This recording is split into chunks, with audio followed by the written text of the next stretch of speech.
venga tu reino, que sea lo que vos decís lo que ocurra sobre mí. Tenemos a Jesucristo como Señor. Que Dios lo está llamando a usted hoy. Gracias, Jesús. Gracias, Señor. Gracias.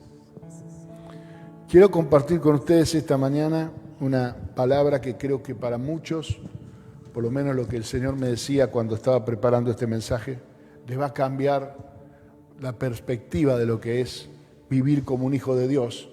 Una cosa sencilla, simple, que a veces los pastores cometemos el error de dar por sentado determinadas cuestiones creyendo que los hermanos, después de tanto tiempo de escuchar la palabra de Dios y de congregarse y escuchar predicadores, y hoy tenemos la oportunidad de escuchar cualquier predicador del mundo que a usted se le ocurre, hoy está en internet, si no está en Facebook, está en YouTube, está en algún lado, está.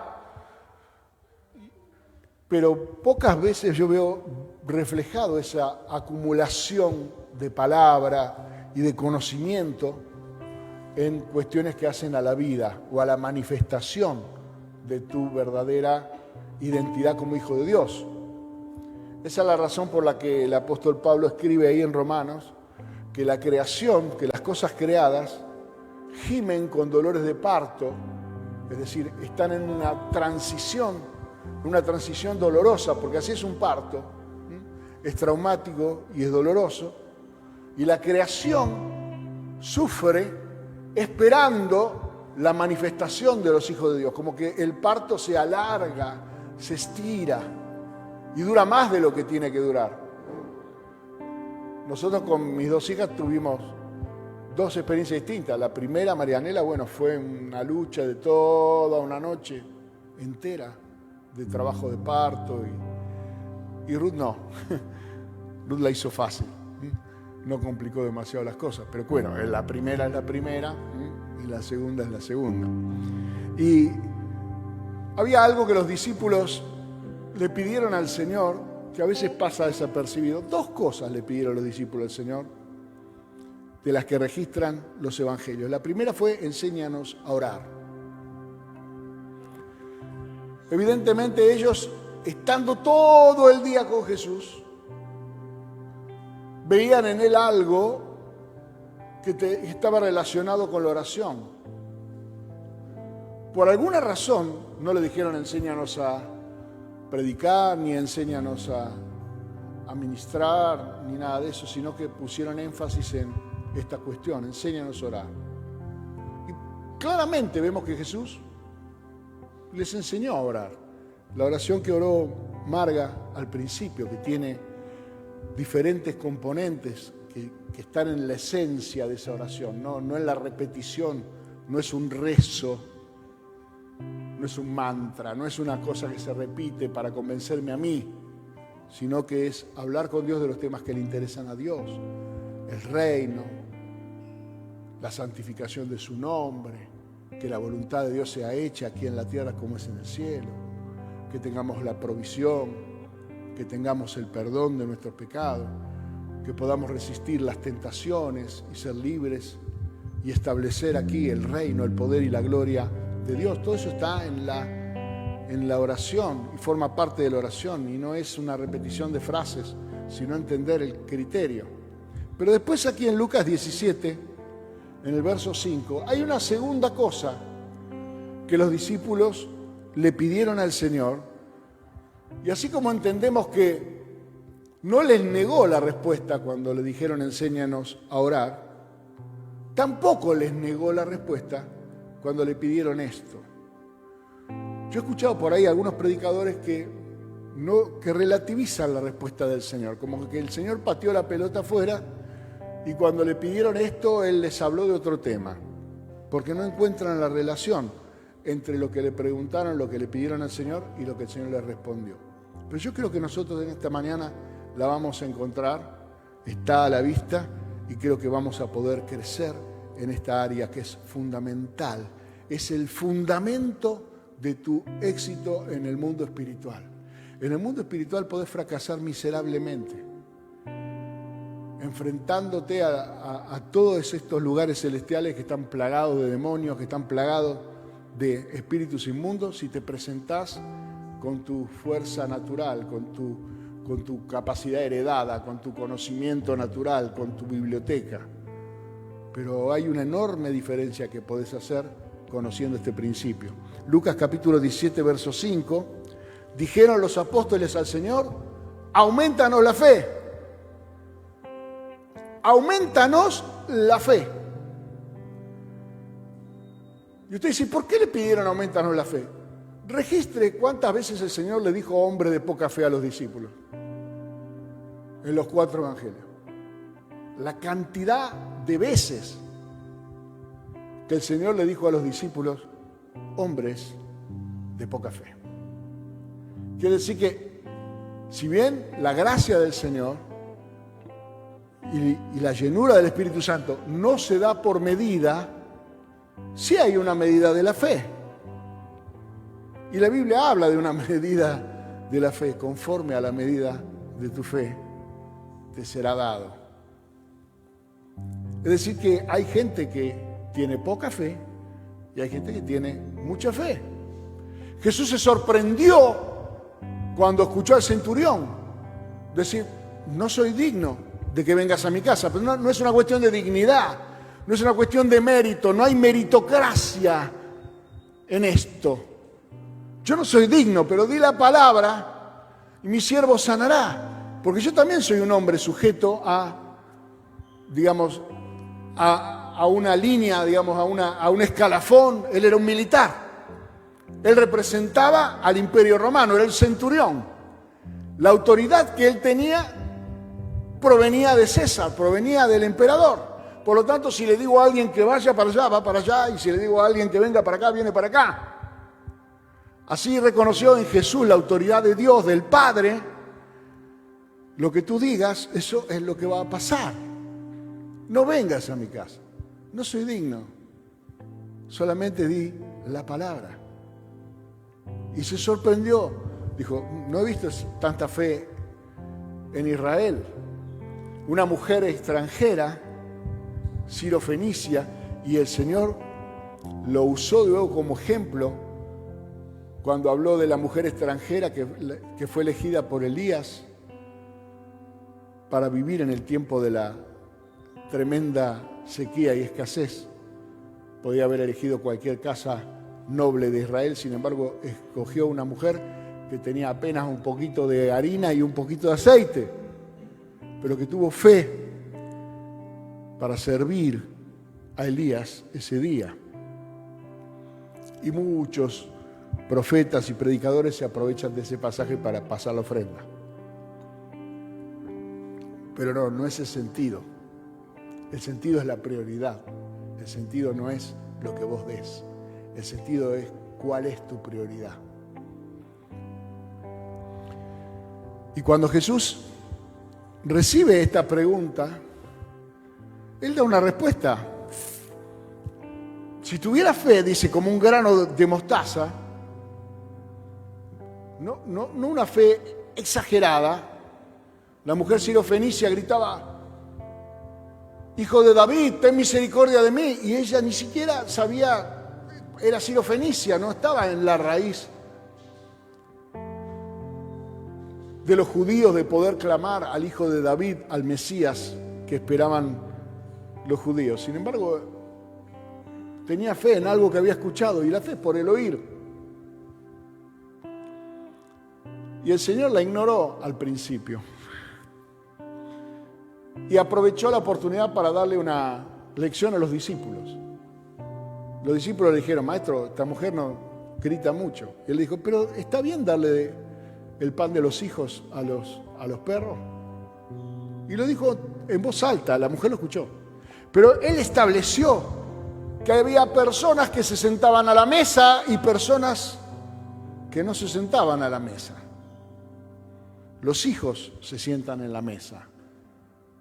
Nadie le da primero de comer al perro y con lo que le sobra le da de comer a los hijos. Normalmente hace lo contrario.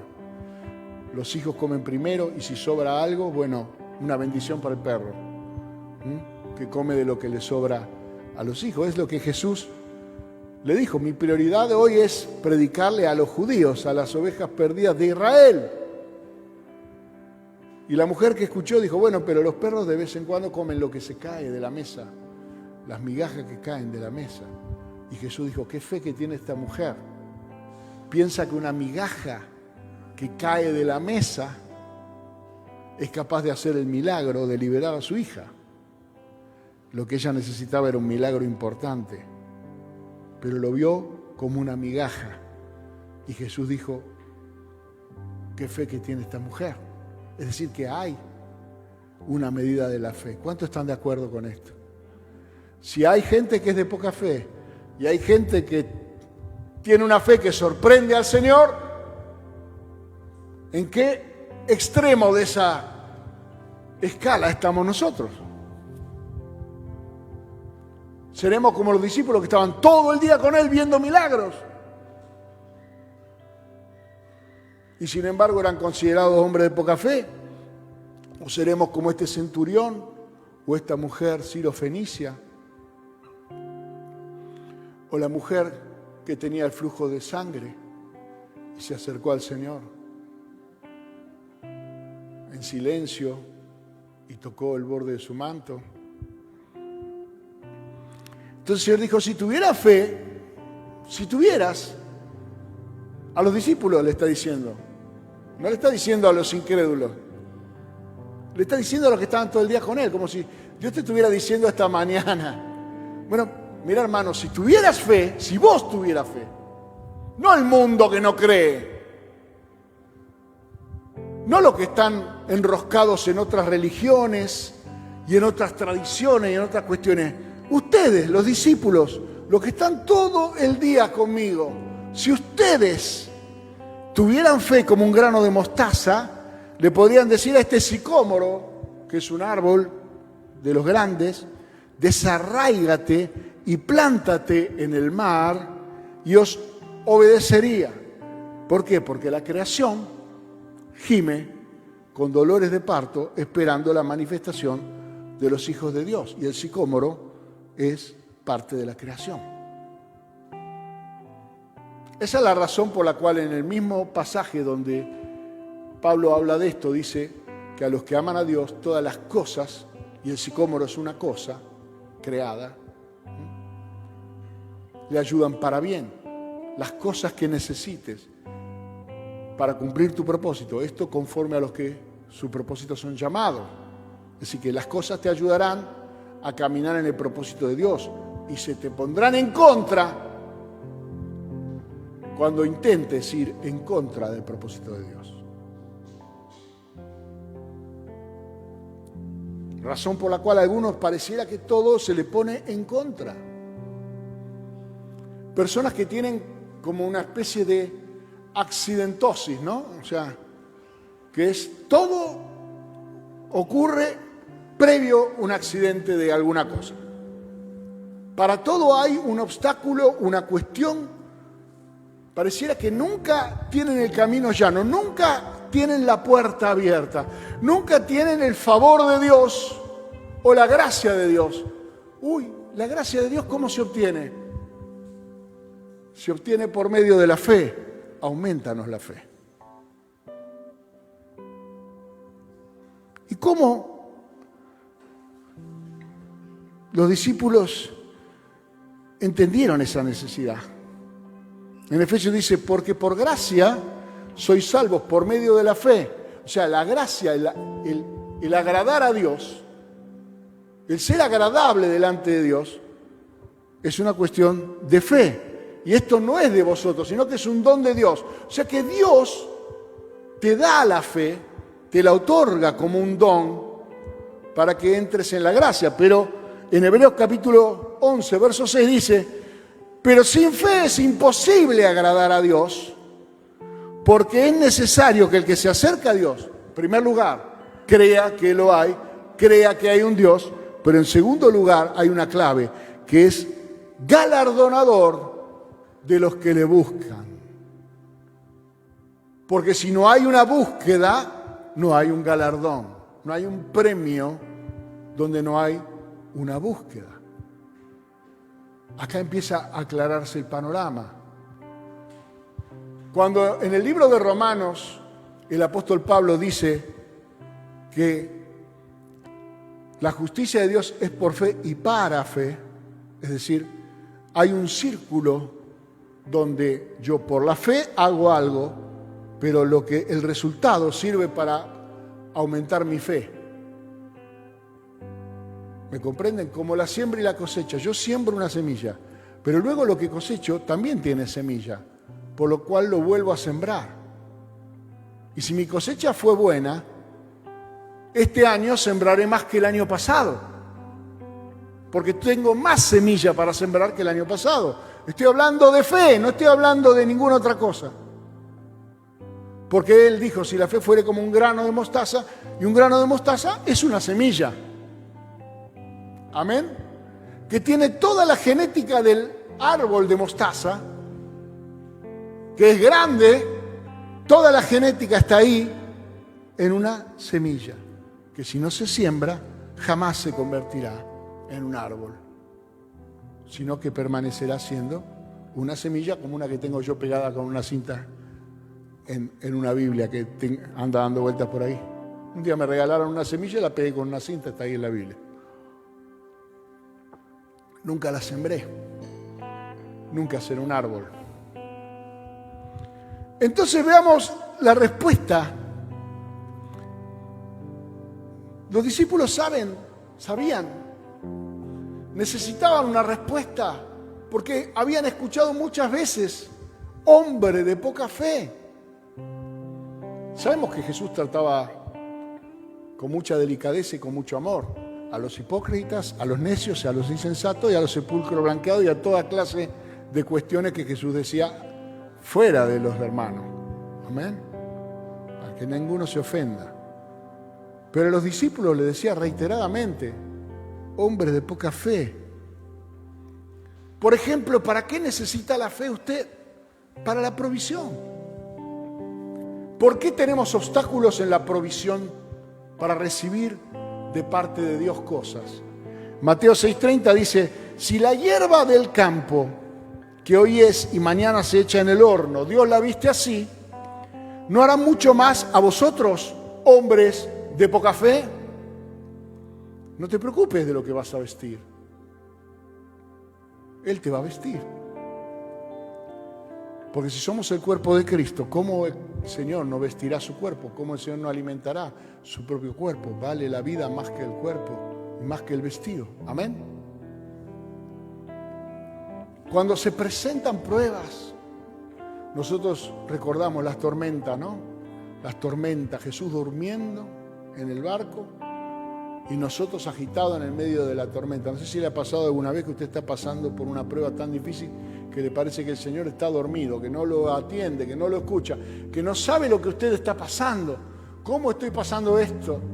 ¿Cómo tengo esta dificultad? Se levantan las olas contra mí. Pareciera que todo viene en mi contra, que me voy a ahogar, que me voy a naufragar. ¿Y Jesús qué hizo?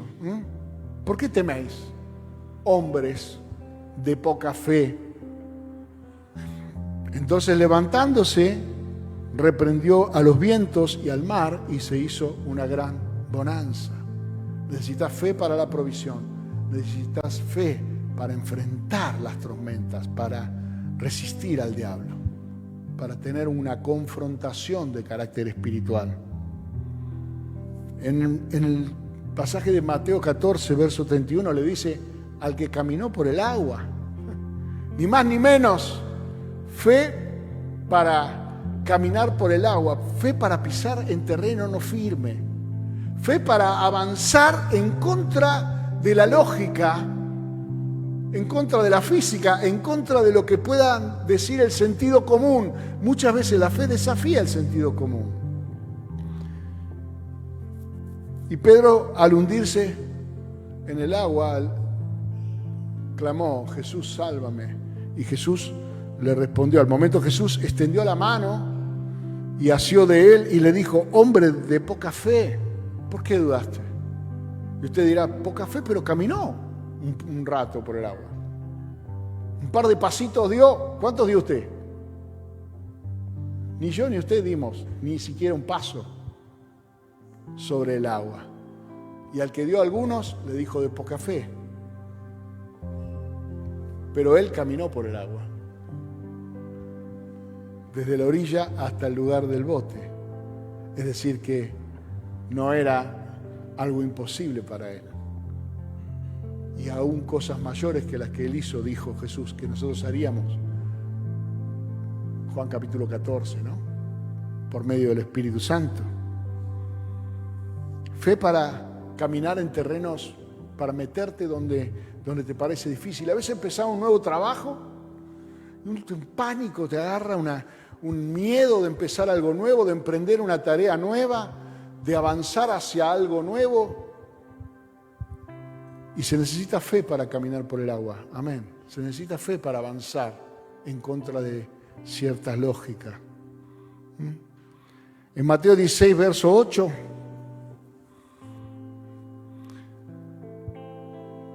él le dijo que se cuiden de la levadura de los fariseos, algo muy espiritual. Porque la levadura, si usted sabe, representa el pecado, porque el pan sin levadura representa a Cristo, que se come en la Pascua. Y la levadura representa el pecado. Entonces él estaba hablando del pecado específico de los fariseos, que es la hipocresía, y de Herodes, que es el abuso de poder, la manipulación. Toda la dinastía de los Herodes, una dinastía de gente que decidía vida o muerte, que tomaba decisiones dramáticas, que se quedó con la esposa de su hermano, hizo toda clase de barbaridades, de abuso de poder, de abuso de autoridad. Por eso le dijo, cuídense de la levadura, de los fariseos, que es la hipocresía, y de Herodes, porque ustedes van a tener cierta dosis de poder, cierta dosis de autoridad, pero no la ejerzan como Herodes.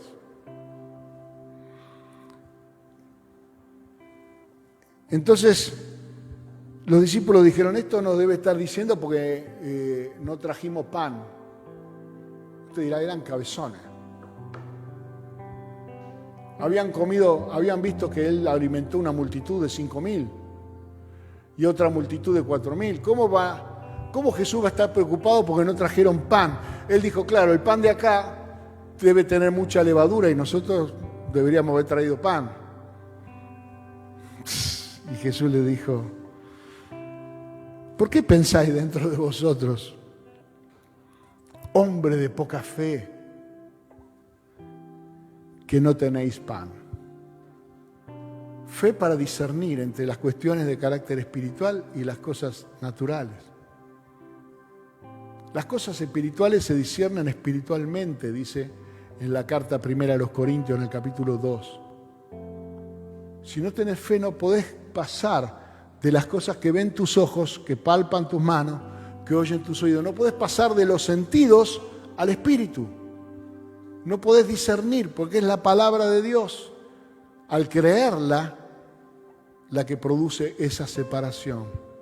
Necesitamos fe para entender las cosas espirituales.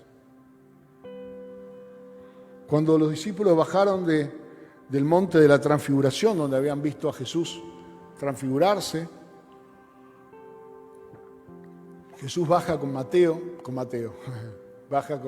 está en el Evangelio de Mateo, pero baja con Juan, con Jacobo y con Pedro, y encuentra que los discípulos están luchando contra un demonio y no lo pueden echar fuera. Y meta a reprenderlo y gritar, y el demonio no sale. Entonces Jesús dijo, tráiganme el muchacho acá, no sin antes decir, ¿hasta cuándo voy a estar con esta generación incrédula? Hastiado. ¿Hasta cuándo voy a seguir soportando la incredulidad? Dijo Jesús, tráiganmelo acá. Echó fuera el demonio. Y los discípulos entonces le preguntaron, Mateo 17, 19. Entonces los discípulos viniendo entonces los discípulos a Jesús aparte, le dijeron, ¿por qué nosotros no pudimos echarlo fuera? Hicimos lo mismo que haces vos. Gritamos igual que vos. Dijimos con el dedito, todo lo que vos hacés hicimos nosotros. Y nosotros el demonio no se nos fue y a vos sí. Y Jesús le dijo, por vuestra poca fe. Porque se necesita fe para echar fuera un demonio. Y el demonio sabe si tenés o no tenés. Si lo estás haciendo por fórmula o si realmente tenés autoridad. para echarlo fuera. A veces ni siquiera necesitas echarlo fuera, solamente la autoridad, la investidura de poder que hay en la vida de un creyente hace que un demonio se manifieste y se vaya. Ni siquiera echarlo, solamente no soporta esa presencia de Dios que hay en nuestra vida cuando hay fe. Pero otra vez le dijo, si tuviera fe como un grano de mostaza, le dirías a este monte, pasate de aquí para allá, un monte, y se pasaría, y nada os será imposible. Y nada os será imposible. ¿Alguien toma nota de que nada es imposible para el que cree? Que nada es imposible para el que tiene fe.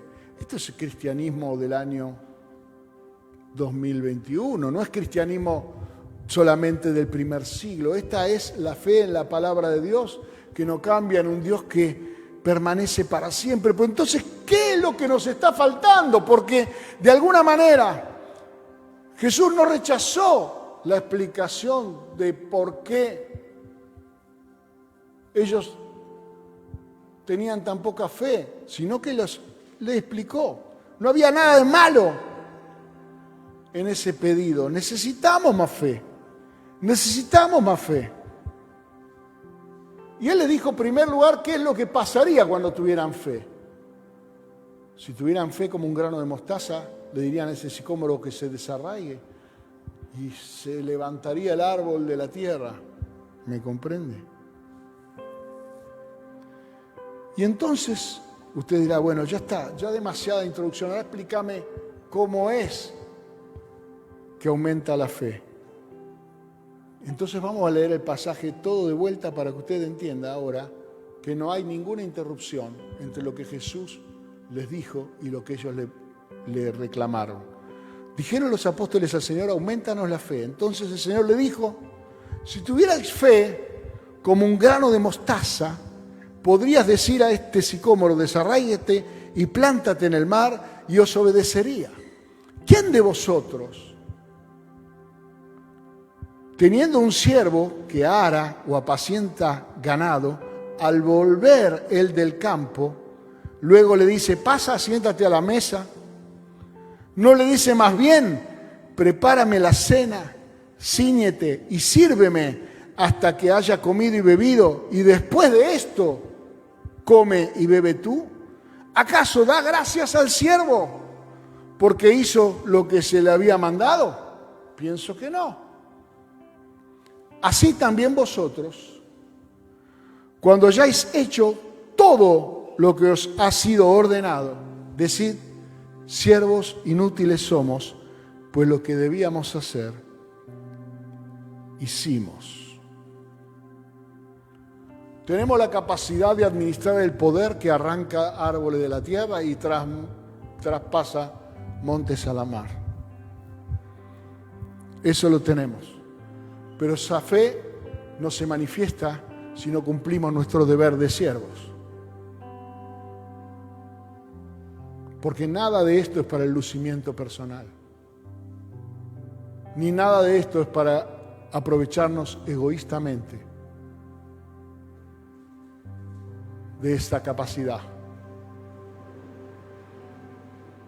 Porque luego de haber servido a la gente, es decir, haber estado en el campo, haber estado alimentando el rebaño de Dios, haber servido a las personas, necesitamos luego volver a casa para ministrar la mesa del Señor, para adorarle, para servirle, para que entendamos cuál es la prioridad. Yo sé que muchos a veces esperan la recompensa, ¿no? Señor, hice esto, ayer salimos, el otro día predicamos, la semana pasada fui a orar por un enfermo al hospital, Padre, dame la recompensa. No.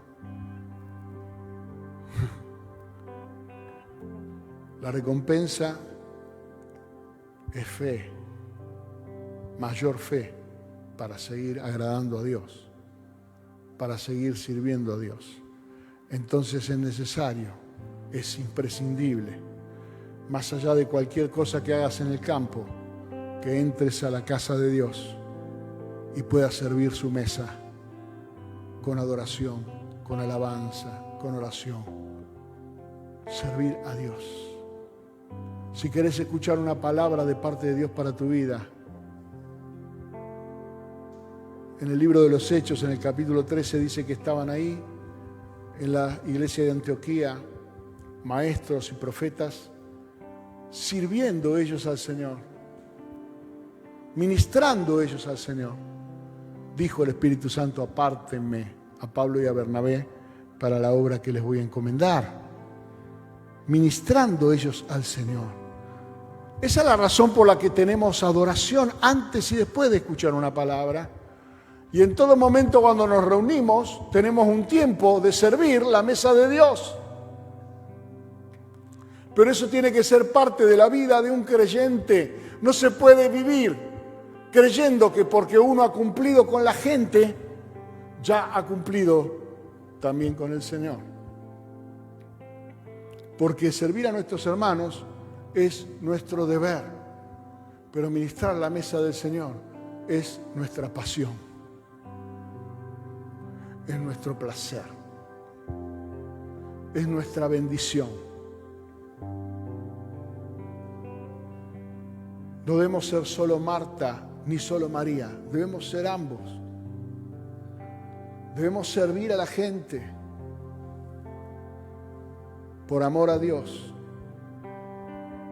Esa debe ser la motivación. Eso es lo que el Espíritu Santo de Dios le está diciendo a la iglesia hoy. Incluso hoy hay muchos que están buscando a Dios de una forma egoísta, solamente por su necesidad. Por eso andan de una iglesia para otra buscando alguna que sea digna. Estoy buscando una iglesia. ¿Qué significa eso? Porque están mirando algo que le convenga, que le sea cómodo, que le quede cerca, que tenga determinadas características dentro de un checklist mental que se han hecho de cuáles son los requisitos de la iglesia perfecta para recibirme a mí. Que yo tengo miles de defectos, pero la iglesia tiene que ser perfecta. Y llego y la pudro. Cuando en realidad la búsqueda no es pensar que Dios está en deuda. ¿Quién de vosotros, teniendo un siervo que ara o apacienta ganado, al volver del campo, luego le dice: pasa, siéntate a la mesa? ¿Qué es lo que los creyentes quieren? Ahora el Señor me tiene que bendecir. Ahora ya estuve predicando. Ahora ya estuve intercediendo. Ahora ya estuve ministrando. Ahora el Señor me tiene que bendecir a mí.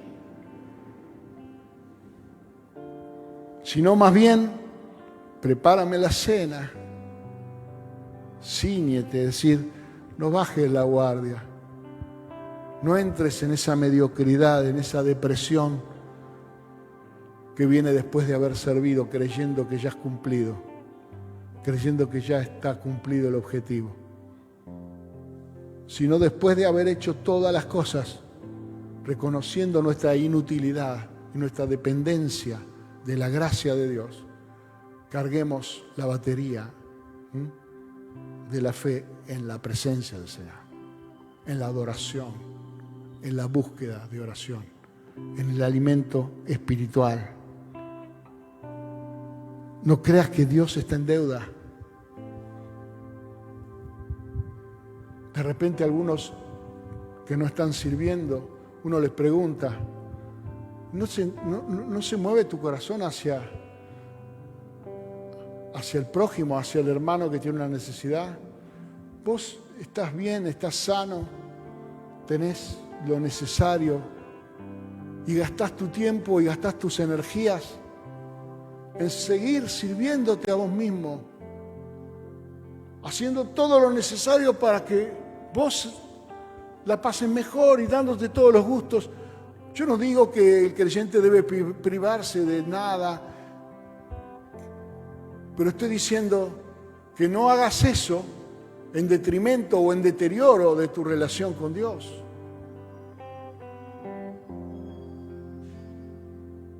Si vas a elegir entre mirar una serie de Netflix o ir a jugar al fútbol, bueno, tal vez lo que te haga mejor.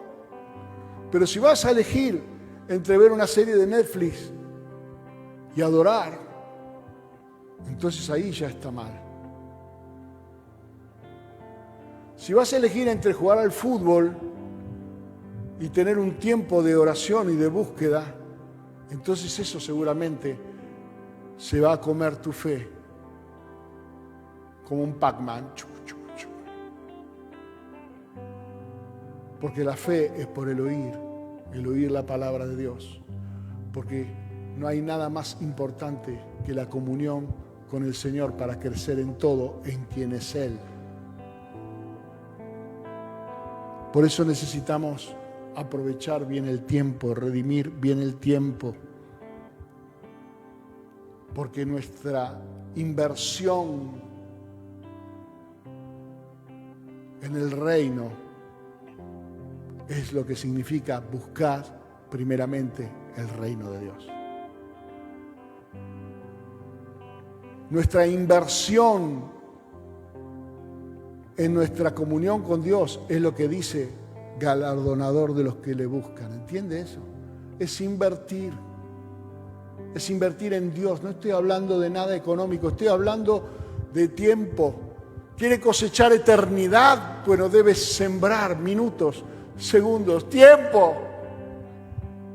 Porque existe una ley de la siembra y la cosecha, y si usted no siembra tiempo, tiempo no cosechará. Y esto es lo que va a marcar la diferencia de aquel que cree. De aquel que cree en esta mañana, de una vez por todas, que servir a Dios no es un accesorio, sino que es un vehículo por el cual Dios aumenta tu fe para que sea mayor tu conquista.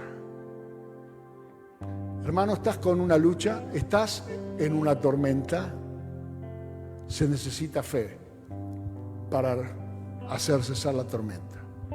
Estás caminando en terreno resbaladizo, estás caminando que te sentís que te hundís, se necesita fe para caminar por el agua.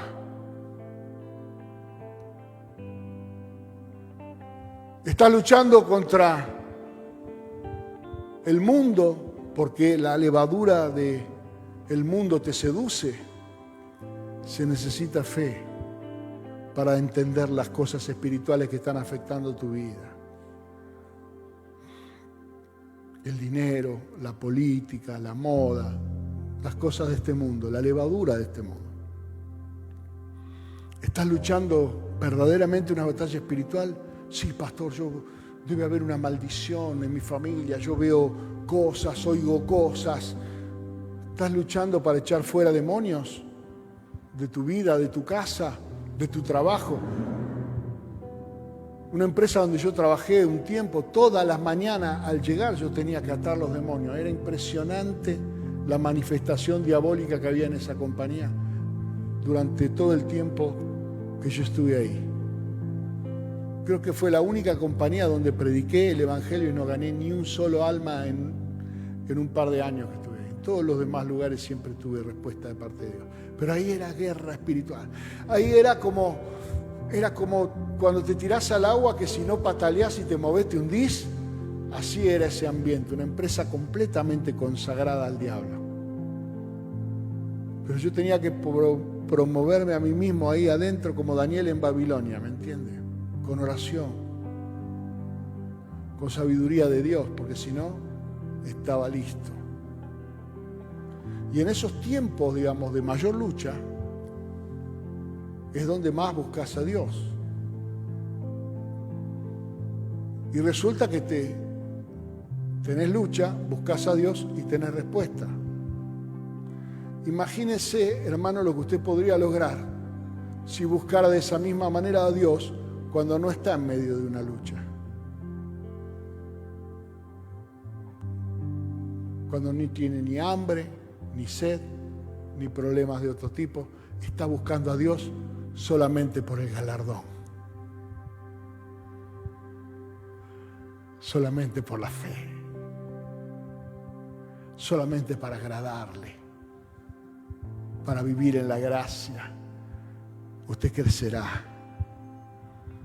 Habrá un revestimiento de poder y de autoridad en su vida. Entonces, cuando tenga que caminar por el agua, estará preparado. Entonces, cuando los demonios se levanten contra usted tendrá una palabra para echarlo fuera.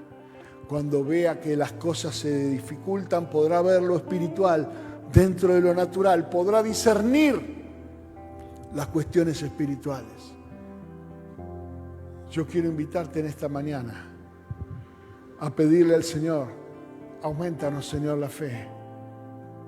Pero la respuesta del Señor usted la sabe, es el servicio, es buscarle. Nunca una silla vacía adorará al Señor. Nunca su ausencia traerá gloria al Señor. Porque el amor es presencia, porque el amor es búsqueda, porque el amor es prioridad. Cuando nos formamos en una pareja, un matrimonio, queremos ser la prioridad. Entendemos esto, y si no nos sentiríamos defraudados, traicionados. ¿Cómo? Yo no soy la prioridad, vos no sos mi prioridad. Tu relación con el Señor tiene que ser una relación de prioridades. Y no te voy a pedir que hagas una lista de todas las cosas que te impiden tener comunión con el Señor para que las vayas tachando, porque seguramente sabes cuántas cosas te distraen. Y no son las cosas que son específicamente pecado, porque manifiestas son las obras de la carne. Y sabemos que esas cosas no debemos hacerlas, ni adulterio, ni fornicación, ni hechicería, ni pleito, ni todas las cosas que dice la Biblia que son manifiestas. Pero sí hay algo que nuestro corazón tiene que evaluar, que es el fruto de nuestra agenda, de nuestras prioridades, de las cosas que hacemos. Redunda en paz, en amor, en gozo. Pero hacemos muchas cosas que no nos dan paz, que no nos dan gozo, muchas cosas que no hacen que el Espíritu Santo se ponga en marcha, y esas cosas que hacemos por rutina, por costumbre, por tradición, o vaya a saber para quedar bien con quién, no son actos de fe.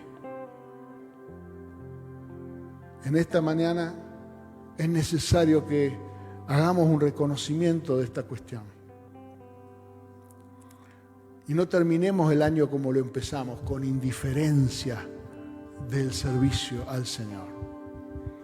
Porque eso hace que nuestra poca fe aún disminuya más. Porque al que es fiel en lo poco, Dios lo pone en lo más. Pero al que no es fiel en lo muy poco, Dios no le vuelve a dar más. ¿Entiende eso? ¿A qué se refiere con ser fiel en lo poco? Con la fe que tenés, con la fe que Dios te dio, con la que tenés hasta ahora, aumenta la fe. Ministrando, sirviendo la mesa del Señor, adorándole, buscando a Dios en oración, buscando la comunión con el cuerpo de Cristo.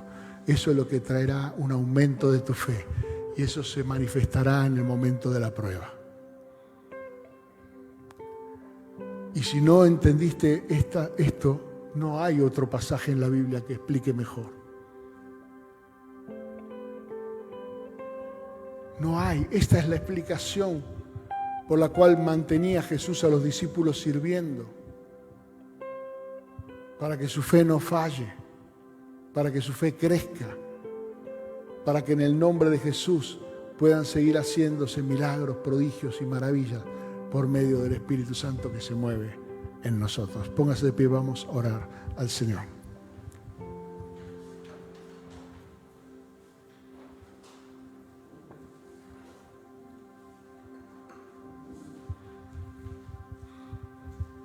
Un pastor que fue mi pastor durante un tiempo,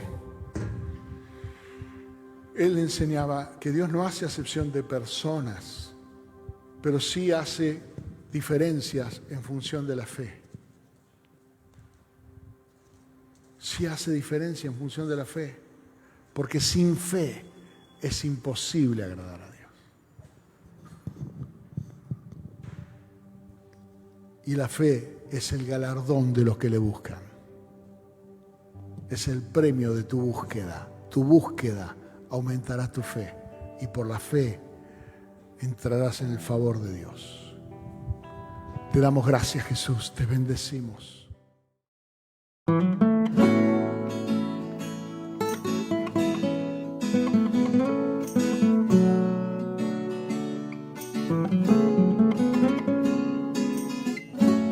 Aunque harina no haya más y si el aceite terminó, no puedo dejar de esperar un milagro. Aunque de frente tenga el mar y el enemigo venga atrás, yo seguiré pidiéndote un milagro. Aunque la tumba se cerró y el cuarto día ya llegó, no puedo dejar de esperar un milagro. Espero un milagro. Tú eres Dios de milagros.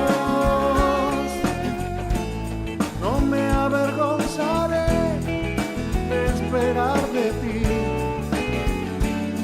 un milagro. Espero un milagro. Tú eres Dios de milagros. No me avergonzaré de esperar de ti un milagro. Que gruña como un león el enemigo Satanás, en Jesucristo el vencedor voy a confiar. Espero un milagro. Tú eres Dios de milagros. No me avergonzaré de esperar de ti un milagro.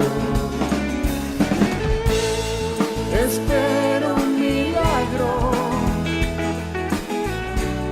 Tú eres Dios de milagros. No me avergonzaré de esperar de ti un milagro.